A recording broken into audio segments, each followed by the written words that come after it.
I am not going to lie. I actually really like this one for the Montreal Canadiens. I think that they made a pretty sharp move here. But let's get into it. Yes, let's see, the Montreal Canadiens have pulled off a pretty decent, sizable trade here, in my opinion. Alexandre Carrier was a player that I've actually wanted the Maple Leafs to go after, actually last season, because he's a decent right-hand shot. Now, a lot of teams that have been struggling lately have been open for business. The New York Rangers have been open for business. They just traded Capo Caco.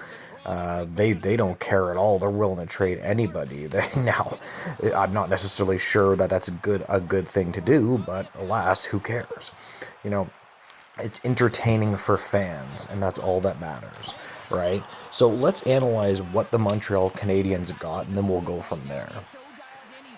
Carrier is a 5'11" defenseman. He shoots right, which is very, very important, and he plays for the Nashville Predators.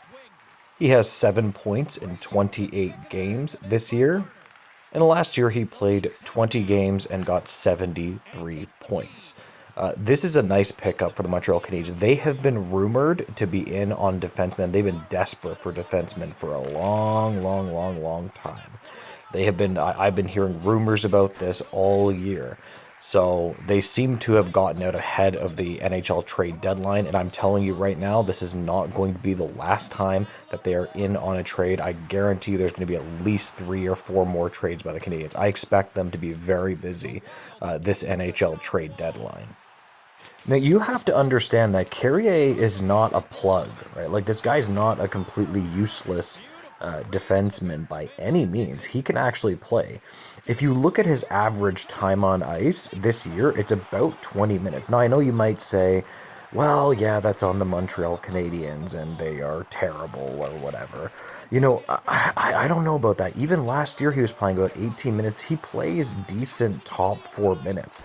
He's not a plug by any means. Now, they have given up Justin Barron, who is a younger right-hand shot defenseman that was playing for them for a little while, right? So it's not that they didn't give up nothing, but I think that they are the clear winners here. He is a former 25th overall pick for them. He was actually drafted relatively high. I don't think that he's worked out in terms of that type of draft status so far in his NHL career. But he did the Montreal Canadiens did use a first round pick on him. Now it's interesting. Barron actually does not get a lot of time on ice. If you do look at it, he's getting about 14 minutes on average this year, and even last year, he was only getting he was getting about 18 minutes average time on ice last year.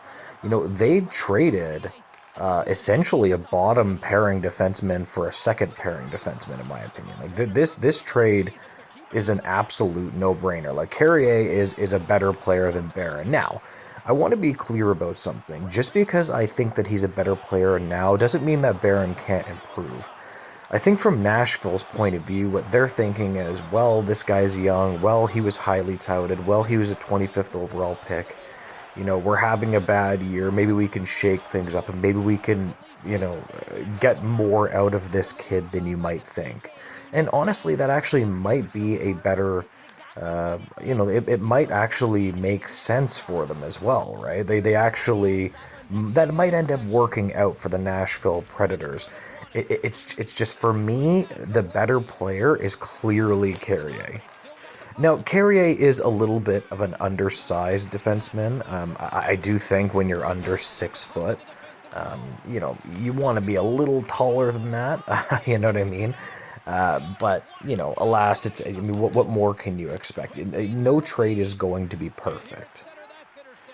Carrier's mobility and hockey sense are something that I really, really like when I watch him play. I'm a big fan of watching players that have a high IQ in hockey play. Essentially, they just have, their head is just very good at calculating the game of hockey. Let's put it that way.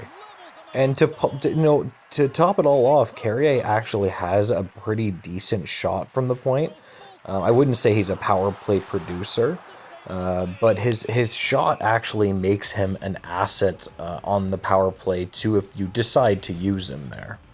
This is another a way of just saying, hey, it doesn't matter where you're drafted. If you're a fourth round pick, if you are an undersized defenseman, you can still make it in the National Hockey League. And when it comes to Carrier, he's a fantastic example of that. It's difficult for a undersized player to be good defensively, but this is exactly what he is, right? Like he is a good quality defensive player, even with being small. Now, when it comes to the Montreal Canadiens, obviously they are still a rebuilding franchise. Just to touch on the Montreal Canadiens in general, it does seem that they're just going to be a forever rebuilding franchise. I do hate seeing that. I really want this team to be competitive.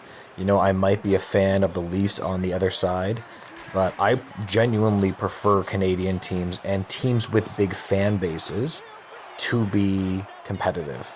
So I'm really, really hoping that they keep on making smart moves like this. Like, obviously, getting Carrier isn't going to necessarily be a complete game changer, but it will be something that you can put a feather in your cap and say, if you keep on making my philosophy with the National Hockey League is very simple. If you keep on making smart moves over and over and over and over again, eventually you're going to be a good team. And obviously their draft picks need to work out, and Demidov needs to get better and better and better. But yeah, anyways, I think I am going to leave this video there. If you guys could make sure to like, comment, and subscribe, I would really appreciate it, guys, and have a great day. Goodbye.